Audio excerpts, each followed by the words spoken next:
오늘 본문 말씀을 통해서 모든 것의 이유라는 제목으로 함께 말씀을 나누고자 합니다.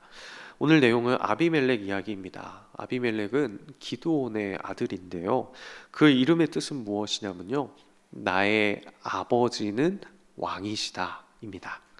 기드온이 아들에게 이름을 지어주며 어떤 생각으로 이 이름을 지어줬을까요? 물론 하나님 아버지가 나의 왕이시다, 이러한 의미로 이름을 지었다고 생각할 수도 있겠지만, 사사기 기자가 소개하고 있는 기드온의 이야기를 쭉 살펴보면요, 오히려 자신의 권력에 심취해서 내가 왕이다 라고 생각했던 것으로 해석하는 게 오히려 더 적절해 보입니다. 사사기서에서 말하고자 하는 큰 질문은 이것입니다. 누가 우리의 왕인가? 누가 우리를 다스리시는 분이신가? 여러분은 이 질문에 어떻게 대답을 하시겠습니까? 사사기 기자는 아비멜렉을 통해서 누가 왕인지를 독자로 하여금 판단하게 하고 있습니다. 아비멜렉, 나의 아버지는 왕이시다. 그 왕이신 아버지가 누구인지를 이 아비멜렉의 삶을 통해서 저희가 살펴보고요, 또 우리의 기도 제목을 어떻게 삼을 수 있을지를 나누고자 합니다. 첫 번째로 기도 제목 삼고자 하는 것은 무엇이냐면, 우리가 믿을 수 있는 유일하신 분 하나님만을 의지하게 하소서입니다. 오늘 본문에서 아비멜렉과 세겜 사람들이 나오죠. 아비멜렉이 세겜에서 왕이 될 때까지만 해도 아비멜렉과 세겜 사람들은 굉장히 친밀하고 협조적인 관계였습니다. 또한 둘 사이는 혈연 관계로 맺어져 있었습니다. 아비멜렉이 정권을 취할 때 적극적으로 도왔고요, 서로를 의지하였습니다.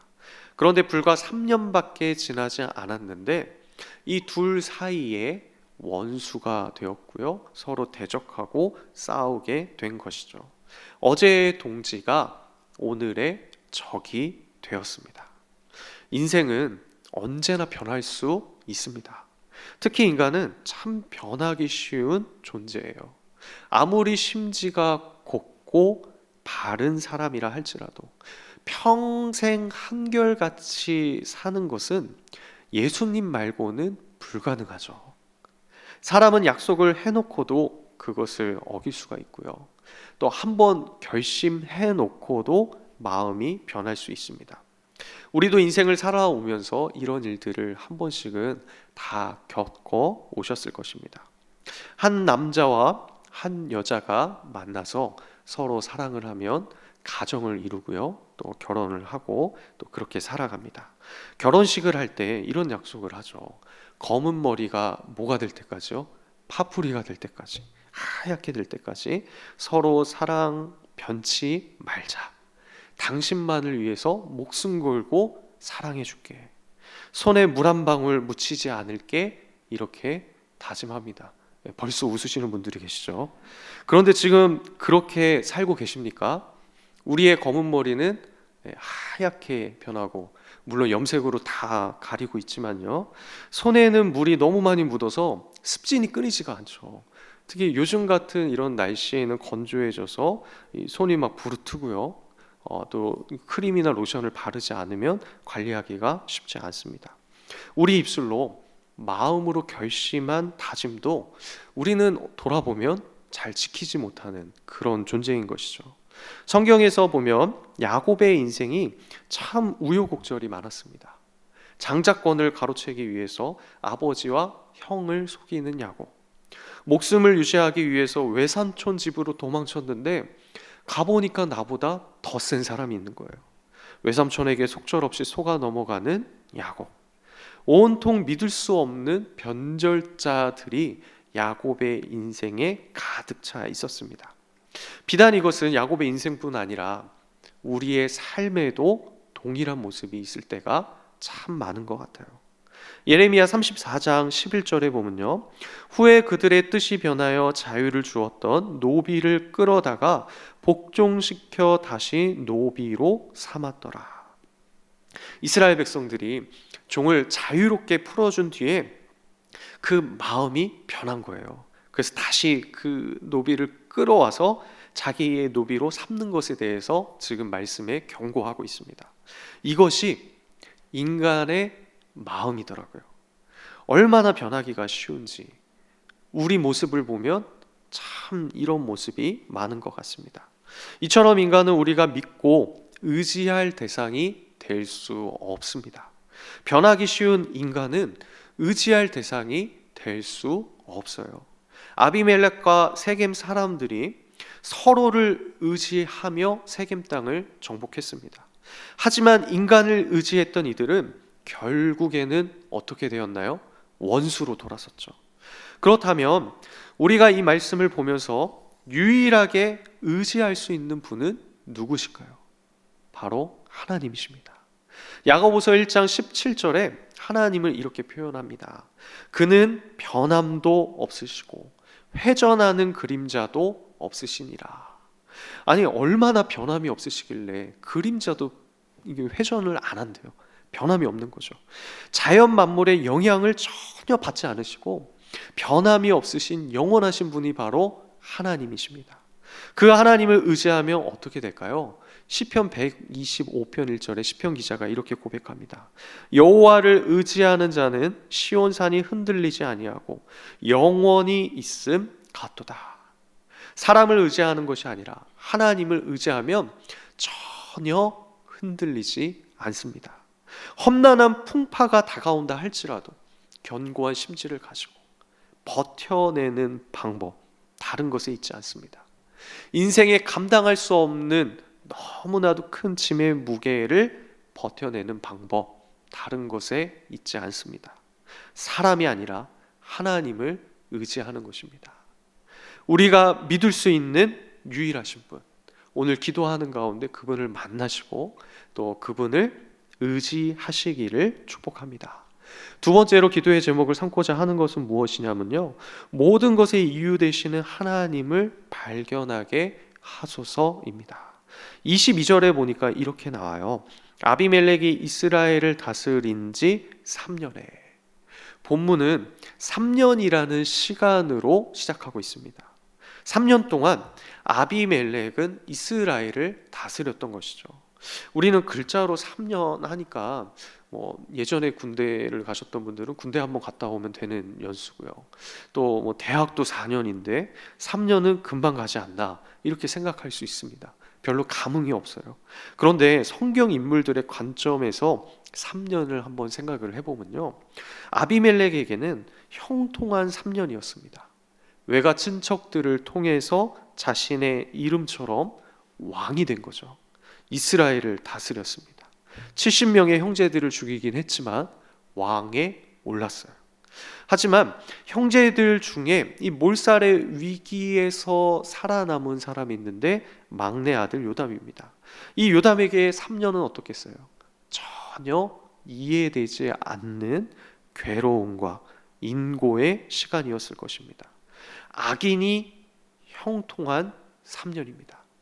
이쯤 되면 요담에게는 내가 똑바로 살아야 될 이유가 있을까? 선을 행할 이유를 느끼지 못했을 것입니다.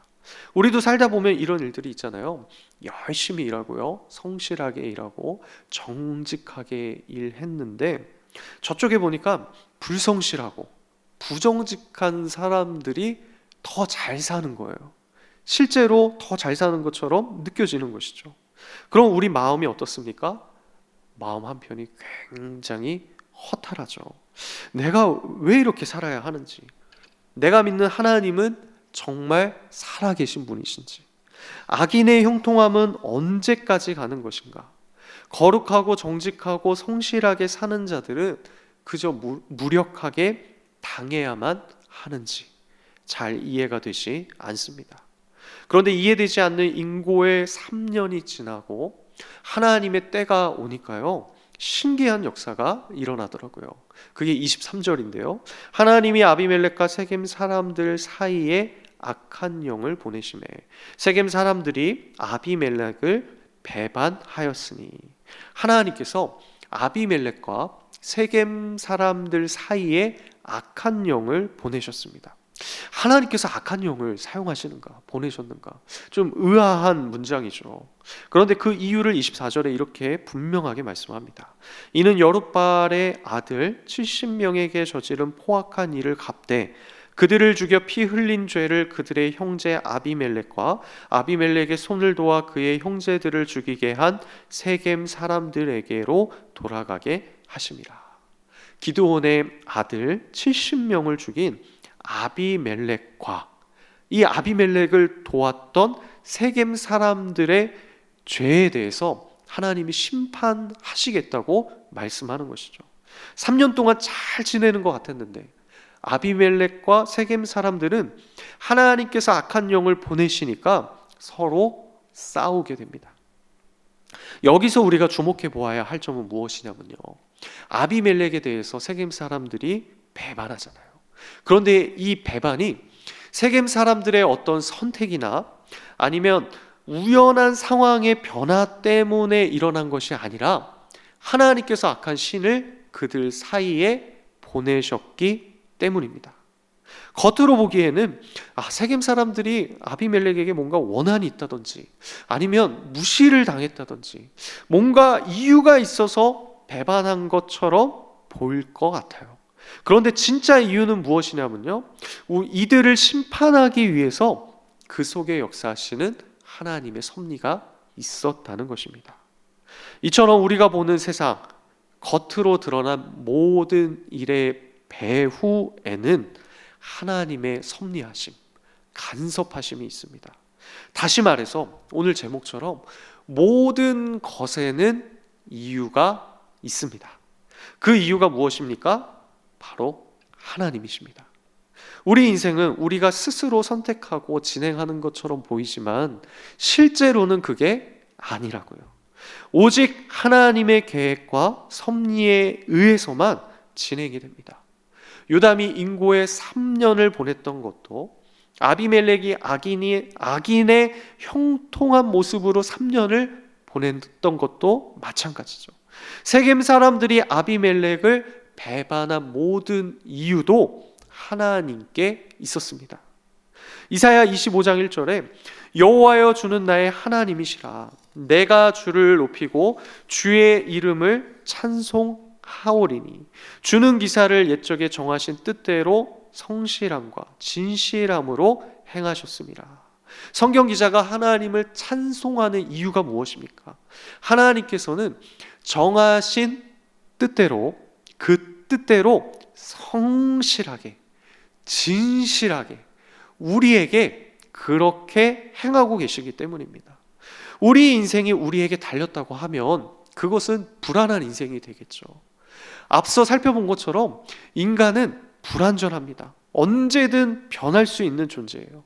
하지만 우리 인생의 모든 길이 우리를 사랑하시고 우리를 선하게 이끄시고 완벽하신 하나님께서 이미 계획해 놓으셨고 그것을 성실하고 정확하고 완벽하게 이끌어 가신다면 우리 삶은 행복하고 담대한 삶을 살아갈 수가 있는 것입니다.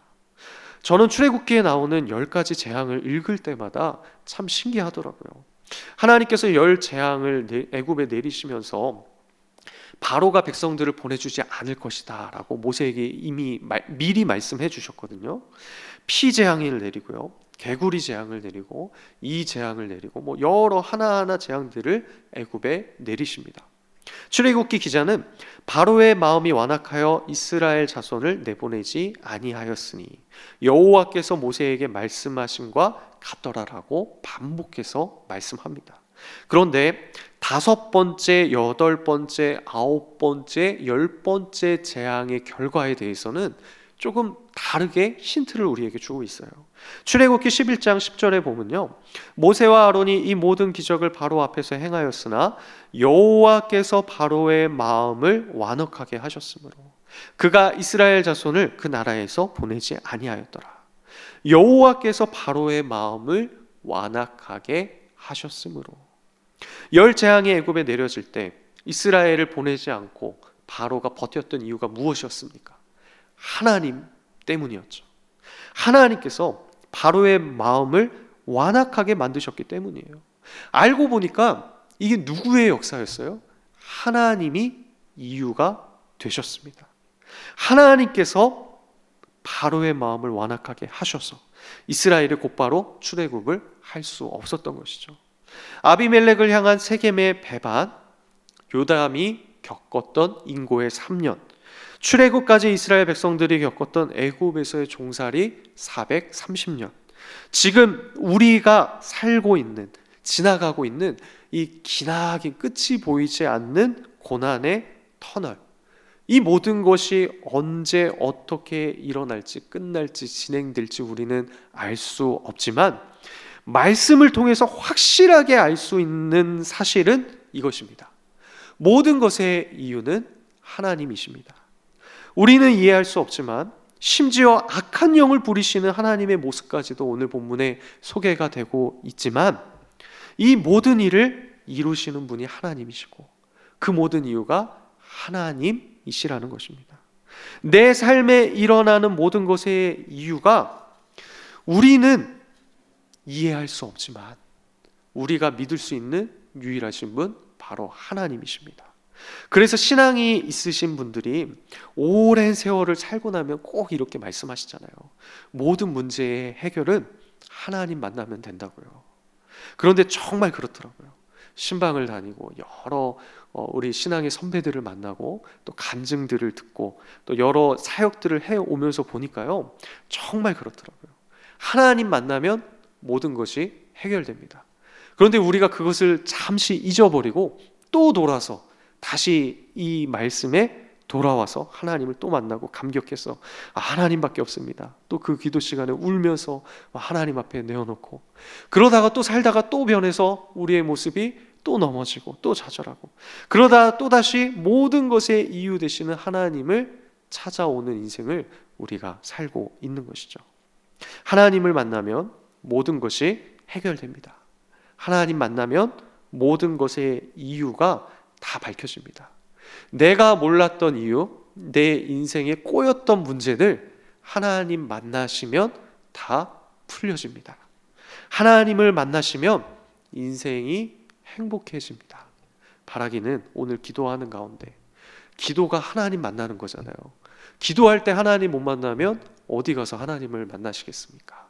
이 시간 기도할 때 하나님을 꼭 만나시고 또 우리가 유일하게 믿을 수 있는 그분을 진하게 선명하게 만나고 기적을 경험하실 수 있으시기를 예수님의 이름으로 축복합니다.